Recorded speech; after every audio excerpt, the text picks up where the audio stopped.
ফ্রান্সের পার্লামেন্টে ১৫ বছরের কম বয়সী শিশুদের জন্য সামাজিক যোগাযোগ মাধ্যম ব্যবহার নিষিদ্ধ করার একটি বিল অনুমোদন করেছে। ইউরোপীয় ইউনিয়নের প্রথম দেশ হিসেবে ফ্রান্স এই কঠোর আইন পাশ করেছে। বিলে বলা হচ্ছে ১৫ বছরের কম বয়সী কোনো শিশু বাবা মায়ের সম্মতি ছাড়া সামাজিক যোগাযোগ মাধ্যমে অ্যাকাউন্ট খুলতে পারবে না। আইনটি সেপ্টেম্বরে নতুন শিক্ষাবর্ষ শুরুর সময় থেকে কার্যকর করার জন্য লক্ষ্য নির্ধারণ করা হয়েছে। নতুন এই আইনের ফলে ১ সেপ্টেম্বর থেকে ১৫ বছরের কম বয়সী শিশুদের সোশ্যাল মিডিয়া অ্যাকাউন্ট খোলার অনুমতি দেওয়া হবে না।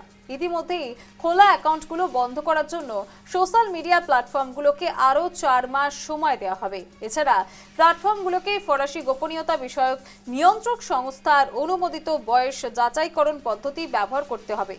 মঙ্গলবার পার্লামেন্টের উভয় কক্ষ সিনেট এবং ন্যাশনাল অ্যাসেম্বলি এই নিষেধাজ্ঞা অনুমোদন করেছে। প্রেসিডেন্ট ইমানুয়েল ম্যাক্রো, যিনি গত এপ্রিলে তরুণদের আরও ভালো নাগরিক হয়ে ওঠার লক্ষ্যে ফোন বন্ধ রেখে বই পড়ার আহ্বান জানিয়েছিলেন, তিনি চান যে আগামী শিক্ষাবর্ষ শুরুর আগেই এই যে বিষয় সেই বিষয়ে কিন্তু নজর রাখা হোক। শিশুদের সামাজিক মাধ্যমে ব্যবহার নিষিদ্ধ করা হলো এবং সেখানে ফ্রান্সে নিষিদ্ধ করা হয়েছে।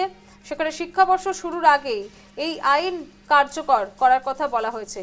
ফ্রান্সের পার্লামেন্ট ১৫ বছরের কম বয়সী শিশুদের জন্য সামাজিক যোগাযোগ মাধ্যম ব্যবহার নিষিদ্ধ করার একটি বিল অনুমোদন করেছেন।